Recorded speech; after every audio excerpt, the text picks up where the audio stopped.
Iblis kalau orang begini kan keki, ibadahnya rajin, kaya. Nih yang kayak begini susah digodain. Kalau ibadahnya rajin, miskin, kali bisa disogok. Sini imannya mantap, ibadahnya rajin, kaya, nabi lagi. Oh, tapi namanya iblis nggak kurang akal. Laporan, Tuhan, kenapa Les? Ya ini bahasa saya, bahasa Qurannya sih nggak gitu. Itu hambamu yang namanya Ayub, dia rajin ibadah cuma karena dikasih kaya aja. Coba kasih miskin dia, berhenti dia sembahyang. Ah, kamu bisa aja. Saya tahu Ayub itu hambaku yang ikhlas. Saya buktiin Tuhan, silahkan. Dibuktiin lah, iblis turun ke alamin. Yang mula-mula dia lakukan, dia rusak sawah ladang Nabi Ayub. Dia binasakan binatang ternak Nabi Ayub. Sehingga dalam waktu singkat, jatuhlah Nabi Ayub dari orang paling kaya jadi orang paling miskin. Beliau masih ibadah di mihrab dalam masjid. Datang iblis. Saudara Ayub, ya, lagi ngapain? Ibadah. Nyembah Allah, nyembah Allah. Oh, percuma. Kenapa? Tuhan yang ente sembah nih, dia udah bikin miskin ente. Sawah ladang ente hancur lebur, binatang ternak binasa. Sekarang ente jadi orang paling miskin. Ngapain nyembah Tuhan kayak begitu? Tekor. Udah berhenti dah ibadah, berhenti ibadah. Ini iblis sama Tuhan laporannya lain, yang dikerjakan kepada Nabi Ayub juga lain. Benar begitu iblis, kata Nabi Ayub. Iya, sawah ladang saya habis buras, binatang ternak saya binasa, binasa. Saya miskin, bangpak. Apa jawab Nabi Ayub? Bukan innalillahi, ya ini hebat. Alhamdulillahillazi a'tani wa akhza minni. Segala puji bagi Allah yang telah memberikan harta kepada saya dan sekarang mengambilnya lagi. Alhamdulillah. Allah yang ngasih, Allah yang ambil. Itu mah urusan Allah. Iblis cuman ibadah jalan terus, sujud lagi Nabi Ayub. Iblis seleher gondok banget. Dasar Nabi nggak mempandai apa-apain. Miskin malah alhamdulillah. Allah yang ngasih, Allah yang ngambil. Jadi kalau kita tidak komit, kita tidak terikat kepada kaya, miskin, senang, susah, apa yang bisa bikin kita susah? Jadikan kekayaan, kemiskinan, jadikan senang, susah sebagai anak buah yang bisa kita atur.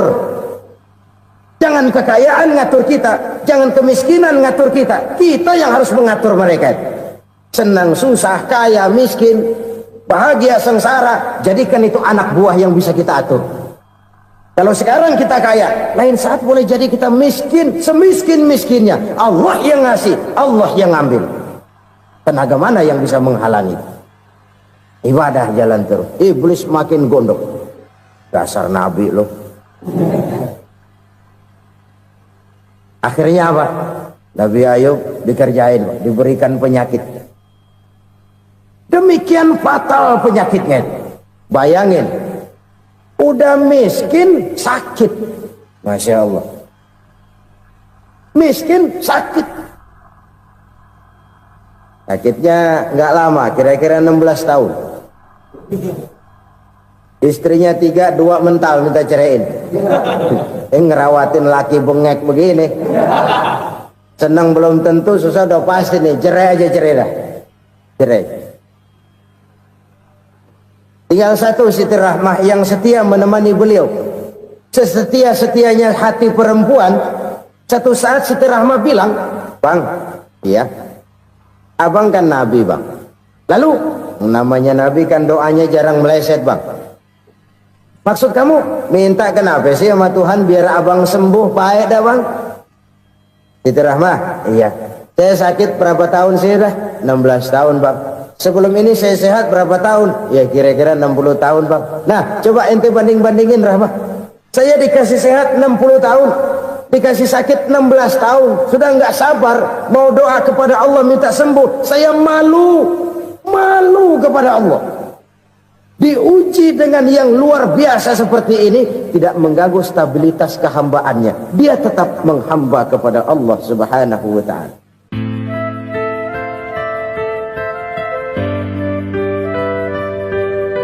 Selalu berusaha menyimpan sesuatu yang bisa membawa manfaat, baik untuk dirinya, untuk anak cucunya, maupun untuk keluarganya, untuk masa kini dan masa depannya. Kadang simpanan itu berbentuk uang, kadang berupa tanah, lain saat berbentuk pabrik, dan lain sebagainya. Sementara masa depan yang paling pasti adalah akhirat. Jika untuk masa depan dunia kita rela memeras keringat, membanting tulang, pergi pagi dan pulang petang, menyimpan uang, menyimpan tanah, menyimpan pabrik, pernahkah kita merenung jika satu saat kiamat datang, kita dibangkitkan dari kubur masing-masing, berdiri di padang mahsyar untuk mempertanggungjawabkan seluruh kegiatan hidup kita di dunia ini, lalu kita akan menuju ke alam akhirat. Sudahkah kita mempunyai simpanan untuk akhirat kita? Pada pertemuan kali ini saya ingin menyampaikan sebuah hadis di mana Rasulullah sallallahu alaihi wasallam bersabda, "Arba'un min kanzil jannah." Simpanan sorga ada 4 macam. Yang pertama, ikhfa'us sadaqah, menyembunyikan sedekah. Saudara-saudara kaum muslimin, sebagaimana yang kita maklum bahwa Allah Subhanahu wa ta'ala melebihkan sebagian rezeki dari kita terhadap yang lain. Ada yang kaya, ada yang setengah kaya, ada yang miskin, ada yang setengah miskin, dan selanjutnya. Ada yang gajinya kecil tapi penghasilannya gede. Ada yang penghasilannya gede tapi enggak punya gaji. Ada juga yang memang gajinya gede dan penghasilannya gede. Kelebihan rezeki merupakan sunnatullah dan tidak harus membuat kita merasa lebih dari yang lain. Bahkan sebaliknya, kelebihan itu harus membuat kita ringan tangan untuk menolong mereka yang memang memerlukan pertolongan. Kalau saudara diberikan ilmu, maka pertanyaan akhirat cuma satu: ilmumu kau amalkan untuk apa? Kalau saudara diberikan umur yang panjang, pengadilan akhirat juga bertanya satu: umurmu kau habiskan di mana? Tapi kalau saudara diberikan harta, pengadilan akhirat akan bertanya dua: hartamu kau dapat dari mana? Kau belanjakan kemana? Dari mananya ditanya dan kemananya juga ditanya. Oleh karena kita akan dimintakan pertanggungan jawab, maka amanah yang bernama harta ini harus kita gunakan dengan sebaik-baiknya. Ada penggunaan yang merupakan kewajiban, itu zakat namanya. Ada penggunaan yang sewaktu-waktu, itu infak namanya. Ada yang lebih sewaktu-waktu lagi, dan itu sedekah namanya. Zakat dia terikat oleh haul dan nisab, oleh putaran batas waktu dan ukuran dari harta itu sendiri. Sedangkan infak terikat oleh situasi dan kondisi perekonomian seseorang. Sedangkan sedekah tidak terikat dengan apapun. Dalam kondisi seperti apapun kita bisa melakukan sedekah dengan yang terkecil sekalipun. Sampai-sampai Rasulullah sallallahu alaihi wasallam mengajarkan, la tahqiranna minal ma'rufi syai'an walau an talqa akhaka biwajhin talik. Atau ada hadis, tabassumuka fi wajhi akhika laka shadaqah. Senyumanmu kepada temanmu adalah sedekah. Jadi untuk melakukan sedekah tidak harus dalam berbentuk uang. Dengan ilmu kita bisa sedekah, dengan tenaga kita bisa bersedekah, dengan pikiran kita bisa bersedekah, bahkan senyum kepada teman itu pun sedekah. Jadi kalau sedekah dengan uang memang belum punya uang, nyengir aja banyakin. Itu asal pada tempatnya, jangan lalu ketemu tiang listrik cengengesan. Tentu tidak pada tempatnya dan tidak wajar. Nah, sedekah yang paling dicintai Allah adalah sedekah yang disembunyikan. Artinya jauh dari sifat riya. Kan kadang-kadang ada orang sedekah itu disebutkan namanya. Apa tidak bagus? Kalau memang niatnya ikhlas, ya bagus-bagus saja. Untuk memberikan sugesti kepada yang lain. Si Fulan bin Fulan nyumbang sekian, diumumkan. Boleh kalau niatnya untuk memberikan rangsangan kepada yang lain supaya dia menyumbang lebih besar dari orang tadi. Tapi kalau itu mendatangkan riya, maka sedekah yang paling dicintai Allah adalah sedekah yang disembunyikan. Tangan kiri saja tidak tahu apa yang diberikan oleh tangan kanan. Sedekah yang dilakukan dengan ikhlas akan merupakan perbendaharaan surga, tersembunyi dari pandangan orang lain, tidak seorang pun tahu. Karena memang sikap yang baik adalah melupakan kebaikan dan mengingat kesalahan. Itu salah satu ciri orang bahagia. Orang yang selalu mengingat kesalahannya dan berusaha melupakan segala kebaikannya. Kalau dia akan ada kebaikan, dia tidak bisa ikut, dia merasa rugi karena dia merasa belum pernah berbuat baik. Tapi kalau akan melakukan kesalahan baru, dia ingat kesalahan yang sudah-sudah, sehingga terhalang baginya untuk melakukan satu kesalahan baru. Demikianlah saudara-saudara, bahwa Allah melebihkan rizki sebagian kita dari yang lain, agar terjadi tolong-menolong dalam kehidupan ini. Jadi kesenjangan yang nature, kesenjangan yang alami, itu sunnatullah. Ada yang kaya, ada yang miskin, ada yang kelas menengah. Nah, kenapa lalu sekarang kita berusaha mengentaskan kemiskinan? Oleh karena adanya kesenjangan struktural. Kalau yang kaya bisa semakin kaya, kenapa yang miskin tidak bisa naik jadi ikut sedikit kaya? Sebab pada dasarnya Islam adalah agama yang sejak turunnya sudah berupaya memerangi kemiskinan. Bahkan dikatakan kemiskinan itu mendekatkan kepada kekufuran. Orang kalau miskin udah dekat banget sama kafir. Gampang menjadi kafir. Berapa banyak saudara-saudara kita yang oleh karena soal perut, oleh karena soal materi, terpaksa meninggalkan dan menanggalkan akidahnya. Menjual petunjuk yang diberikan Allah dengan kesenangan dunia yang cuma sebentar ini. Na'udzubillah, thumma na'udzubillah. Jadi makin kita sembunyikan satu sedekah, semakin banyak perbendaharaan kita di surga. Sedekah yang paling dicintai Allah adalah sedekah yang disembunyikan. Malahan ada seorang sufi, dia punya kebiasaan kalau pergi sholat Jumat, dia bawa uang, itu uang dia taruh di bawah tikar masjid. Dia niat sedekah kepada siapa saja yang nemuin itu duit. Maksudnya apa? Supaya yang nemuin nggak tahu siapa yang punya duit. Demikian dia saking ingin menyembunyikan sedekahnya. Karena sifat riya itu bisa memakan amal kita sendiri. Riya itu termasuk menyebut-nyebut kebaikan kita. Orang yang suka nepuk dada, sedikit-sedikit ngitungnya kalau nggak gua. Tuh kalau nggak gua tuh yang belah situ, kalau nggak gua, iya kalau nggak lu kenapa emang?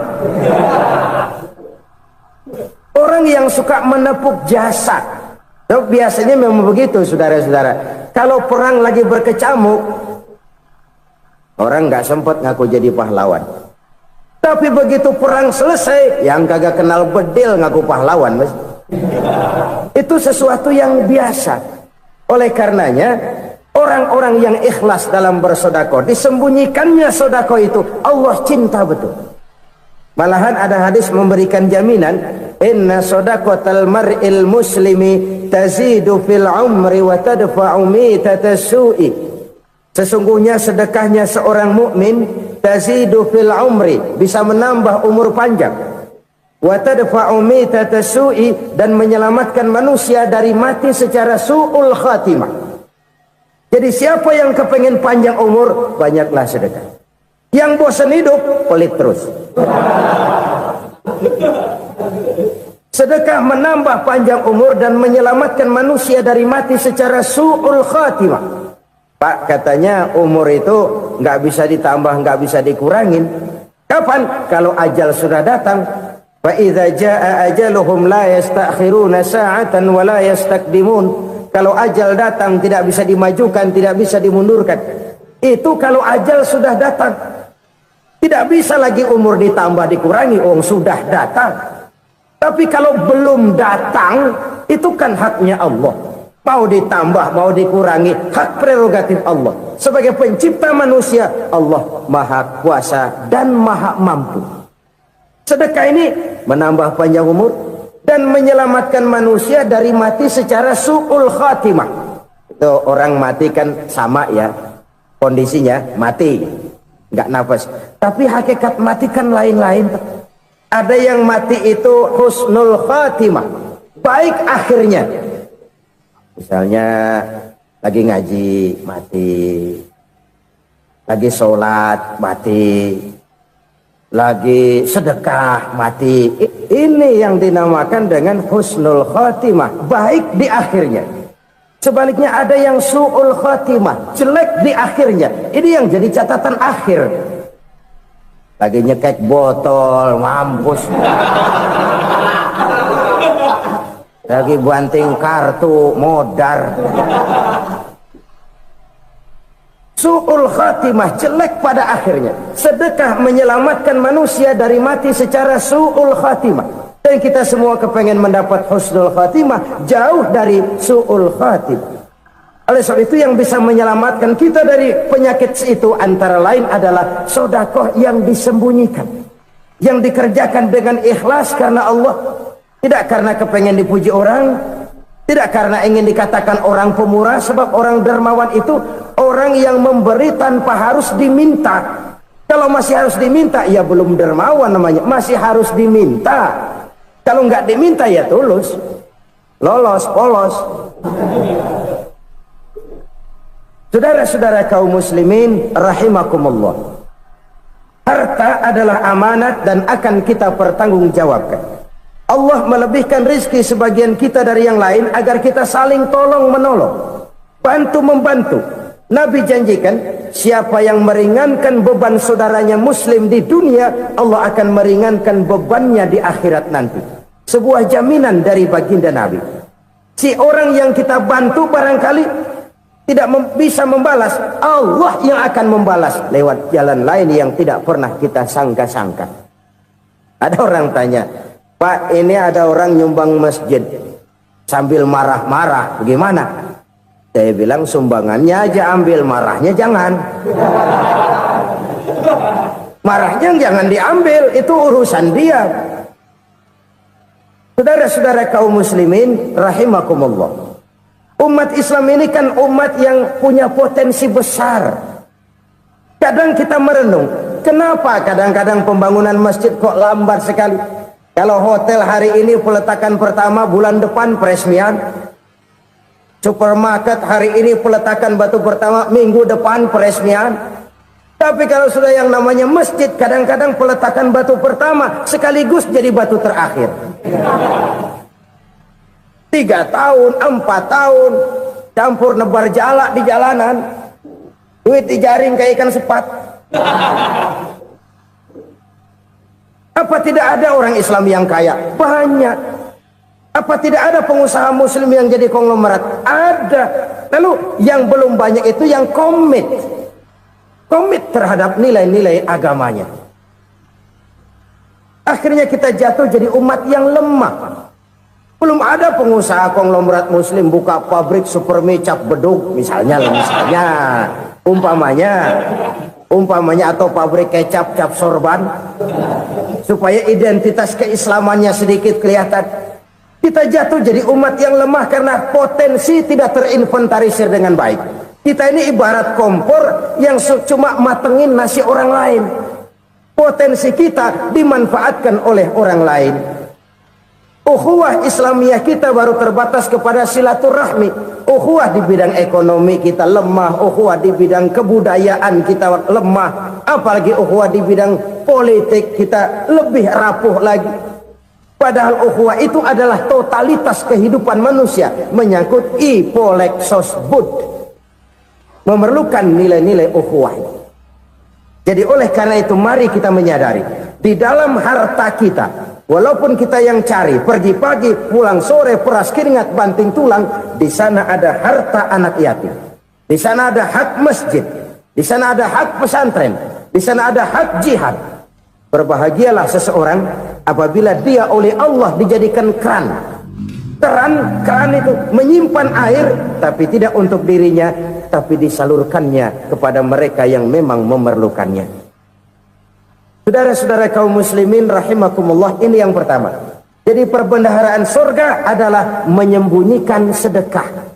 Orang lain nggak tahu, kita pun nggak pernah ngitung-ngitung. Kita anggap lewat begitu saja, padahal itu deposit akhirat. Satu. Yang kedua, perbendaharaan surga itu apa? Wa kitmanul musibah, menyembunyikan kesulitan. Kadang orang takut menghadapi kesulitan, tapi makin kita merenung, hidup ini kan sebenarnya urusan. Takut sama urusan ya jangan hidup. Tandanya orang hidup itu kalau punya urusan. Urusan melupakan problem, problem sering menimbulkan kesulitan. Kesulitan bukan untuk ditakuti, tapi untuk diatasi dan dicarikan jalan keluarnya. Siapa sih orangnya yang nggak pernah sulit-sulit? Makin tinggi status sosialnya, makin gede urusannya. Makin tinggi kualitas imannya, makin berat tingkat kesulitannya. Cuma memang yang namanya enak itu seperti pelangi. Biang lala itu nggak pernah di atas kepala kita, di atas kepala orang melulu. Lo sih enak lo, kata kita. Dia juga bilang yang enak kan lo. Pelangi itu nggak pernah di atas kepala kita. Kata tukang beca, aduh enak ya naik Mercy. Kata tukang beca, apa yang di dalam mobil Mercy? Aduh enak bener tukang beca, di jok ngeringkuk ngorok pulas bener. Saya kamar pakai AC sejuk, tempat tidur sutra empuk, alga spring bed, kulak kulik nggak bisa pulas kalau belum minum Valium, belum tidur. Enak bener tukang beca, di jok ngorok nggak tahu wetan kulon. Si tukang beca bilang yang di Mercy enak, yang di Mercy bilang tukang beca enak. Inilah enak, nggak pernah di atas kepala kita, di atas kepala orang lain melulu enak itu. Nah saudara-saudara, yang merupakan perbendaharaan surga itu orang yang bisa menyembunyikan kesulitan, baik pribadi ataupun rumah tangga. Nih terutama rumah tangga yang jadi soalnya. Kadang-kadang kita ini kalau senang, sebaliknya kalau senang kita diam, kalem aja, cuek. Banyak banget duit kita bawaan, diam aja udah. Malah ketemu orang takut. Tapi begitu susah, sekampung tahu. Padahal Nabi mengajarkan perbendaharaan surga itu menyembunyikan musibah, menyembunyikan kesulitan. Kalau enak, cerita sama orang-orang. Kalau nggak enak, rasain sendiri, tekan sendiri, atasin sendiri. Kita kan sebaliknya, tenang kita diam, asal lagi susah, paling tidak kita nyari teman buat cerita kesusahan. Siapa orangnya yang nggak pernah susah? Cuma soalnya bagaimana kita mengatasi kesusahan itu sendiri.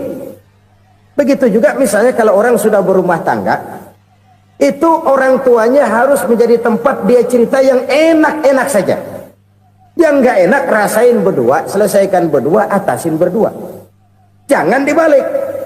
Asal senang diam, giliran susah saja. Maknya laporan. Terbalik.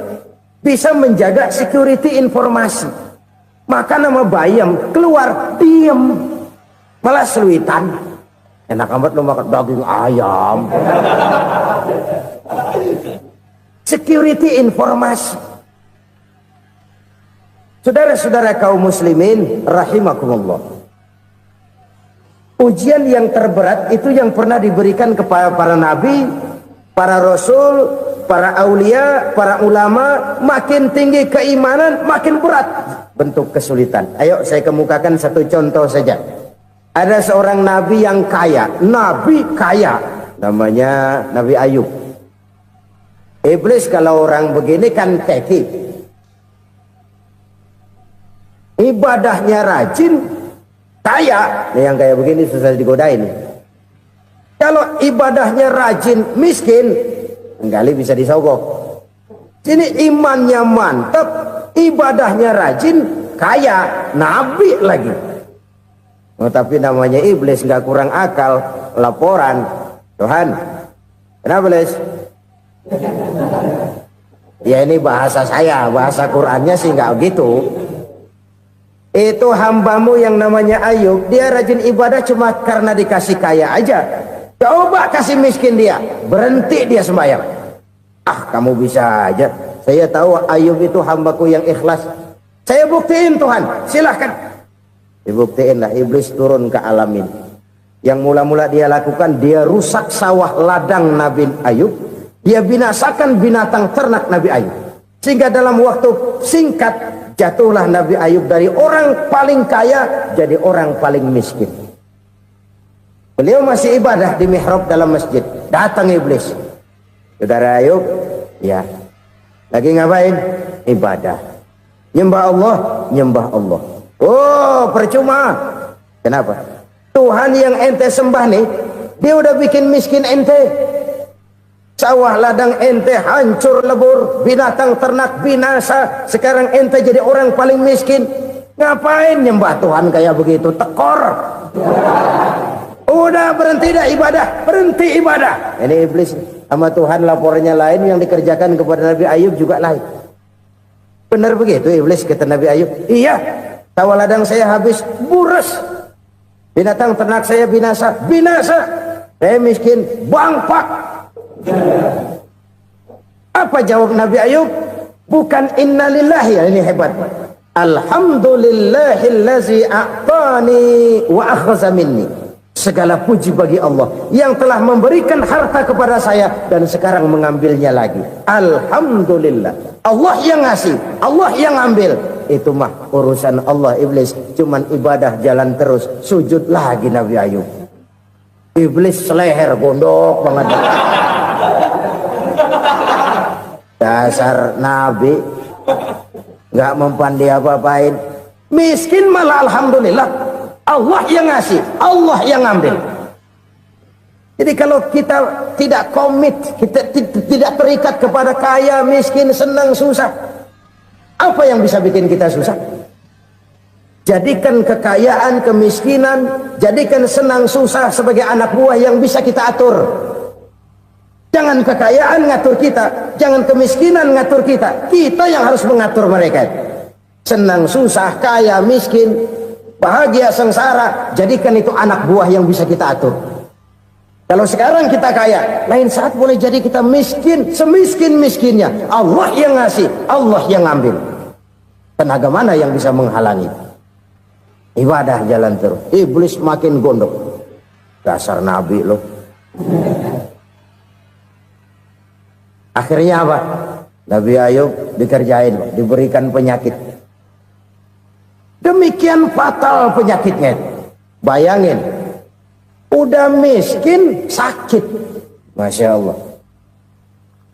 Miskin sakit. Sakitnya nggak lama, kira-kira 16 tahun. Istrinya 3, 2 mental minta ceraiin. Ngerawatin laki bengek begini. Senang belum tentu, susah udah pasti nih. Cerai aja, cerai dah. Cerai. Tinggal satu Siti Rahmah yang setia menemani beliau. Sesetia-setianya hati perempuan. Satu saat Siti Rahmah bilang, "Bang, iya, abang kan Nabi bang. Lalu namanya Nabi kan doanya jarang meleset bang. Maksud kamu minta kenapa sih sama Tuhan biar abang sembuh baik dah bang?" Siti Rahmah, iya. Saya sakit berapa tahun sih dah? 16 tahun bang. Sebelum ini saya sehat berapa tahun? Ya kira-kira 60 tahun bang. Nah coba ente banding-bandingin Rahmah. Saya dikasih sehat 60 tahun, dikasih sakit 16 tahun. Sudah nggak sabar mau doa kepada Allah minta sembuh. Saya malu kepada Allah. Diuji dengan yang luar biasa seperti ini, tidak mengganggu stabilitas kehambaannya. Dia tetap menghamba kepada Allah Subhanahu wa ta'ala. Saudara-saudara kaum muslimin rahimakumullah. Kunci menghadapi kesulitan itu apa? Allah jelaskan dalam satu ayat, wa basyiris sabirin alladzina iza asabathum musibah qalu inna lillahi wa inna ilaihi raji'un. Gembirakan orang-orang yang sabar. Siapa mereka itu? Yang apabila mendapat musibah mereka kembali kepada keyakinan dasar, segalanya dari Allah dan segalanya akan kembali kepada Allah. Ini konsepsi dasar dari sikap muslim dalam menghadapi berbagai kesulitan. Segalanya dari Allah, segalanya akan kembali kepada Allah. Kalau ini sudah kondisi dasarnya, maka kita akan lapang menghadapi kenyataan bagaimanapun pahitnya. Apakah itu namanya miskin, apakah itu namanya sakit, bahkan maut sekalipun. Maut sekalipun. Segalanya dari Allah, segalanya akan kembali kepada Allah. Ini sikap hidup, bukan sekedar ucapan. Kita kadang-kadang menjadikannya sebagai ucapan. Mulutnya sehingga berhenti, innalillahi wa inna ilaihi raji'un, tapi nangisnya terus gerung-gerungan. Bukan itu, ini kesadaran moral. Kalau segalanya dari Allah, segalanya kembali kepada Allah, kan sebenarnya cuma nunggu giliran. Hari ini saya nyembayangin dia, entah hari apa saya disembayangin orang. Hari ini saya antar dia ke kubur, entah hari apa orang nganterin saya ke kubur. Hari ini saya tahlilkan dia, entah nanti kapan orang tahlilkan saya. Segalanya dari Allah, segalanya akan kembali juga kepada Allah. Oleh sebab itu saudara-saudara, kesulitan bukan untuk ditakuti. Kesulitan justru untuk diatasi, dicarikan jalan keluarnya. Dan tidak ada orang yang tidak pernah mendapat kesulitan. Tidak ada. Semakin tinggi status sosial, semakin tinggi kualitas keimanan, semakin besar juga tingkat kesulitan. Hanya saja bagaimana cara kita mengatasinya. Dan Al-Quran menyatakan, inna ma'al usri yusra. Di balik kesulitan itu pasti ada kemudahan. Roda itu berputar. Karena itu Rasulullah sallallahu alaihi wasallam mengingatkan kepada kita, ta'arraf ila Allah fir raha ya'rifka fis syiddah. Ingatlah kepada Allah di waktu kamu senang, supaya Allah ingat kepada kamu di waktu kamu susah. Kalau waktu senang kita ingat kepada Allah, kita susah, Allah tidak akan meninggalkan kita. Tapi kalau waktu senang kita jauh dari Allah, sujud tidak sempat, dengan masjid jauh, ketika senang kita lupakan Allah. Nanti begitu kita susah, Allah lupakan kita. Dan itu menyakitkan. Oleh karena itu orang-orang tua kita dulu bilang, kalau lagi sehat ingat-ingat lu bakal sakit nanti. Kalau lagi kaya ingat-ingat satu saat kita bakal jatuh miskin. Bahkan kalau lagi muda ingat-ingat kita bakal tua. Dan yang terpenting kalau lagi hidup ingat-ingat kita bakal mati. Saudara-saudara kaum muslimin rahimakumullah. Jadi yang kedua yang merupakan perbendaharaan surga, menyembunyikan musibah. Saudara-saudara kaum muslimin rahimakumullah. Hal ketiga yang merupakan perbendaharaan surga adalah wasilatur rahmi. Orang yang suka bersilaturahmi. Sebagaimana yang kita maklum bahwa manusia adalah makhluk yang disebut zon politika. Makhluk sosial yang tidak mungkin hidup sendiri-sendiri. Betapa dan siapapun kita memerlukan orang lain. Bodoh betul manusia kalau tinggal di tengah masyarakat tapi tidak mau bermasyarakat. Merasa hebat sendiri, pintar sendiri, gagah sendiri, kaya sendiri. Mungkin kalau mati juga ngubur sendiri. Jangankan kita di sini, di sorga saja Nabi Adam waktu sendirian bengong melulu, mondar mandir. Allah tegur dam sepi dam. Ya ini kalau bahasa saya. Iya Tuhan sepi ini nggak ada coret-corekan pisan ini. Diciptakan Siti Hawa baru anteng Nabi Adam. Itu di surga. Cobalah. Umpamanya saudara tinggal di Jakarta nih. Kayak bener. Apaan aja di Jakarta punya saudara deh. Jembatan Semanggi ambil, Monas buntel bawa pulang, hotel-hotel ambil semua. Cuman tinggal di Jakarta sendirian, apa enaknya? Betapa dan siapapun kita perlu orang lain. Tidak ada seorang pun yang bisa memenuhi kebutuhan hidupnya secara sendiri-sendiri. Nah, Islam telah menyelamatkan manusia dari ras diskriminasi, mengikat manusia dengan persaudaraan yang berlandaskan kepada akidah. Karena itu dianjurkan bersilaturahmi.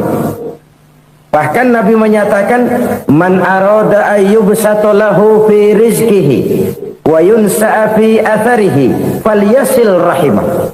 Siapa yang kepengen diluaskan rezekinya dan dipanjangkan usianya, banyaklah ia bersilaturahmi. Siapa yang kepengen dimudahkan rezekinya, hendaknya ia banyak bersilaturahmi. Kalau banyak teman, kesulitan kan paling tidak ada tempat cerita. Udah susah sendirian, kita pikirin diri, nggak ada tempat tukar pikiran. Cepet banget sama bengek. Dilawan sendiri. Nah, secara makro kita bisa berkata, tidak mungkin ada kemenangan kalau tidak ada kekuatan. Tidak ada kekuatan kalau tidak ada kesatuan dan persatuan. Tidak mungkin ada kesatuan dan persatuan tanpa semangat silaturahmi. Kalau umat Islam mau menang, dia harus kuat. Kalau umat Islam mau kuat, dia harus bersatu. Kalau umat Islam mau bersatu, dia harus membudayakan silaturahmi ini. Bahkan sampai-sampai kata Nabi, kalau bisa cari nilai tambah. Apa? Silman qata'ak. Bersilaturahmilah kau kepada orang yang marah denganmu. Masya Allah, indahnya ajaran agama kita.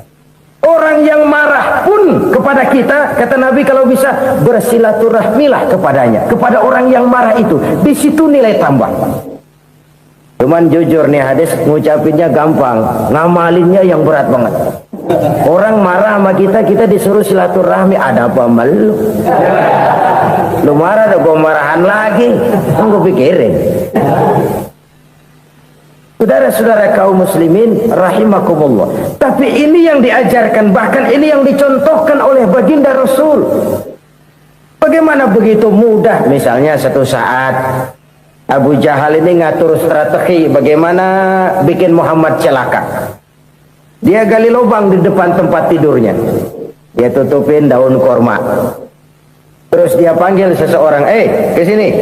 Kasih tahu Muhammad, pamannya sakit keras, minta ditengokin. Berangkat orang ini ke sana.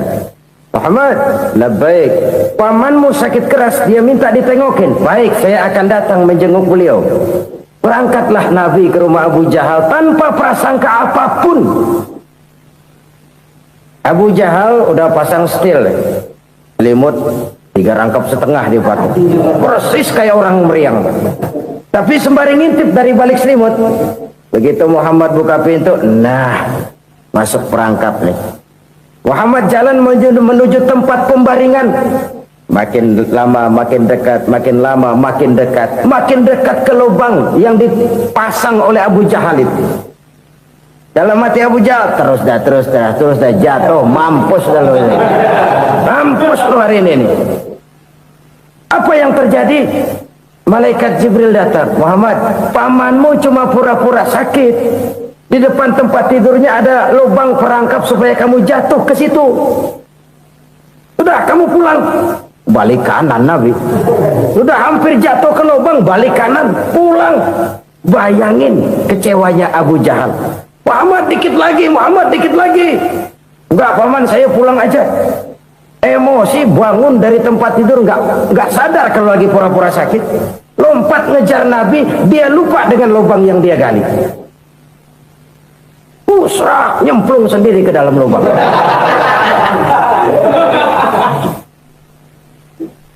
Nabi terus berlalu. Ini terjadi keanehan. Jatuh ke lubang yang dia gali itu sebenarnya nggak terlalu dalam ya, antara 3-4 meteran lah. Tolong, saya jatuh ke lubang ini.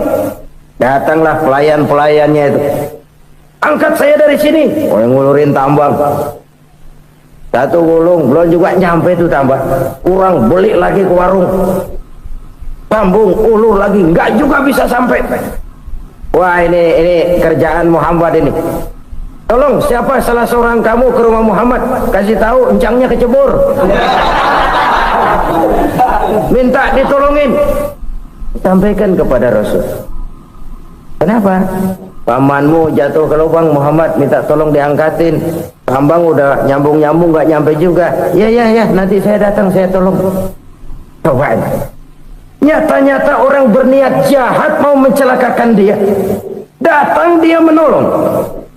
Ini yang disebut air tuba dibalas air susu, ya ini. Bukan sebaliknya. Air tuba dibalas air susu. Paman, kecebur ya? Iya Muhammad, tolong ini. Pegang tangan saya. Nabi ulurkan tangannya, nyampe. Dipegang oleh Abu Jahal, diangkat ke atas. Sampai atas, apa kata Abu Jahal? Sihirmu memang hebat Muhammad. Udah ditolongin dikata sihir. Yang enak kita kemplang kan itu orang ini. Urusan apa? Tapi inilah akhlak. Kalau bisa kamu bersilaturahmilah dengan orang yang marah kepadamu sekalipun. Orang marah kita tetap baik. So, kalau kita berbuat baik sama orang yang memang baik, rasanya sih biasa-biasa aja. Orang baik kita baik lagi, ya draw aja, belum ada nilai tambah di situ. Baru ada nilai tambah kalau kita bisa berbuat baik kepada orang yang nyakitin kita. Itu namanya kita setingkat di atas dia. Dia sakitin kita, kita berbuat baik sama dia. Dia pelit sama kita, kita baik sama dia. Dia marahin kita, kita deketin dia. Di situ kita punya nilai tambah. Jadi siapa yang ingin diluaskan rezekinya, kata Nabi, dan dipanjangkan umurnya, hendaklah ia banyak-banyak bersilaturahmi. Sederhana sebenarnya silaturahmi, tapi silaturahmi membangkitkan semangat kesatuan dan persatuan. Kesatuan dan persatuan melahirkan kekuatan. Dalam matematika 1 ditambah 1 pasti 2. Tapi di tengah masyarakat 1 orang takut ditambah 1 orang takut, hasilnya jadi 2 orang setengah berani. Kenapa setengah berani? Karena udah berdua. Tadi pan takut sendirian. Kalau dia kumpul turu-turu takutlah jadi berani.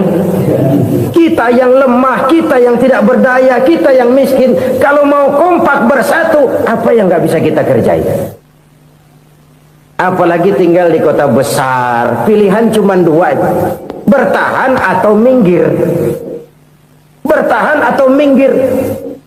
Untuk bisa bertahan harus mampu bersaing. Untuk mampu bersaing harus punya keahlian. Keahlian harus ditunjang dengan pendidikan, ditambah oleh kekompakan sebagai umat. Udah miskin mencar mulu, orang injak kita. Orang nggak pandang urusan apa malu. Oleh karena itu silaturahmi pada hakikatnya merupakan ruh dari ukhuwah yang diajarkan oleh agama kita. Bagaimana Islam menyelamatkan masyarakat manusia dari ras diskriminasi, mengikat manusia, dan tidak ada persaudaraan yang lebih indah selain persaudaraan yang diikat dengan nilai-nilai akidah. Sepanjang orang di jalan Allah, itulah saudara kita. Keluar dia dari jalan Allah, selesailah persaudaraan sampai di situ. Karena itu, kalau ingin menyimpan sesuatu di surga, banyaklah bersilaturahmi. Datang ke rumah ini, datang ke rumah itu, dan lain sebagainya. Itu simpanan kita di akhirat nanti. Ini yang ketiga. Saudara-saudara, yang keempat, perbendaharaan surga itu apa? Wa qawlu la hawla wa la quwwata illa billah. Ucapan la hawla wa la quwwata illa billah. Ibadah kan ada yang berat, modalnya besar. Bangun masjid berat, modalnya besar. Bangun rumah sakit berat, modalnya besar. Ada ibadah yang berat, tapi modalnya ringan. Misalnya puasa. Puasa itu berat, mengendalikan nafsu. Kalau sekedar nggak makan nggak minum sih enteng, mengendalikan nafsu. Itu jihad terbesar, tapi kan modalnya ringan, cuma niat saja. Ini ibadah berat, modalnya ringan. Ada ibadah yang ringan, modalnya juga enteng. Seperti termasuk ucapan la haula wa la quwwata illa billah. Tanpa sadar, la haula wa la quwwata illa billah. Nyelengin tuh di surga. Nyelengin, kita nggak terasa. Nyelengin simpenan akhirat. La haula wa la quwwata illa billah. Nyimpan lagi. Kaget, la haula wala quwata illa billah, nyimpan lagi, banyak simpenan. Walaupun sebenarnya yang dimaksud di sini adalah kesadaran batin bahwa tidak ada daya dan kekuatan kecuali Allah. Itu intinya. Kita memulai pekerjaan disunahkan baca bismillah, kan begitu? Apa itu? Kesadaran moral bahwa ini saya bisa kerjakan. Saya kerjakan ini dengan menyebut nama Allah. Kenapa? Kalau Allah tidak memberikan daya dan kekuatan, mana mampu saya kerjakan ini. Maka saya kerjakan ini dengan menyebut nama Allah. Bismillah. Kesadaran moral. Manusia hanya wajib berusaha, tapi nggak pernah wajib berhasil. Banyak hal-hal yang kalau kita renungkan secara rasio nggak mungkin, tapi jadi kenyataan. La haula wala quwata illa billah. Tidak ada daya dan kekuatan kecuali bagi Allah semata-mata. Kesadaran moral akan kelemahan dan keterbatasan makhluk bernama manusia. Kadang kita kagum dengan otak, tapi kita sering lupa sama yang bikin otak. Padahal bagaimanapun hebatnya otak, yang bikin otak pasti lebih hebat dari otak. Nggak percaya, silahkan otak-otakan. Inilah kecenderungan. Kita kagum dengan pesawat-pesawat mutakhir, bukan main, besi gede banget terbang itu. Alangkah hebatnya. Lalu apa yang bikin otak tidak lebih hebat dari itu semua? Kita puji laut, apa yang bikin laut tidak lebih hebat dari laut itu? La haula wala quwata illa billah. Tidak ada daya dan kekuatan kecuali Allah. Apa yang bisa kita lakukan kalau tidak karena daya dan kemampuan yang diberikan oleh Allah kepada kita? Lahirlah sikap tawadu, rendah hati, tidak melonjak menjadi angkuh dan sombong, sadar akan kelemahan dan keterbatasan diri sebagai makhluk yang diciptakan oleh Allah Subhanahu wa taala. Jadi satu sisi ini ucapan yang berpahala, la haula, jadi wiridan. Pada sisi lain ini kesadaran moral, sikap mental, kesadaran batin bahwa yang punya daya dan kekuatan itu cuma Allah. Kita nggak pantas untuk sombong, sebab sombong itu pakaiannya Allah. Kita nggak sedang pakai pakaian Allah, kegedean. Dan makin kita renungi, makin terbentur. Apa sih yang bisa kita sombongin? Kita mau sombong apa? Kaya? Pintar? Itu kan semua relatif. Di atas langit masih ada langit lagi. Jadi oleh karenanya, marilah kita menyadari. Manusia hanya wajib berusaha, tapi tidak pernah wajib berhasil. Yang berusaha saja tidak wajib berhasil, apalagi yang tidak berusaha. Islam bukan agama orang pemalas yang selesai sholat lalu enggelohom, enggelenggem ayem-ayem. Tapi Islam bukan agama orang sombong yang setelah berusaha lalu tidak memerlukan Allah. Kita bisa saja bikin proyeksi, tahun sekian kita bakal panen besar menurut perhitungan otak. Tapi ada kejadian lain. Apa? Tikus ngambek. Habis itu dimakanin tikus, panen gagal. Proyeksi rasional gagal oleh tikus-tikus yang ngambek itu. Bisa saja terjadi. Tahun depan kita panen besar, urung. Kenapa? Musim panas panjang. Nah, sekarang ini koran-koran bikin berita musim mengalami penyelewengan.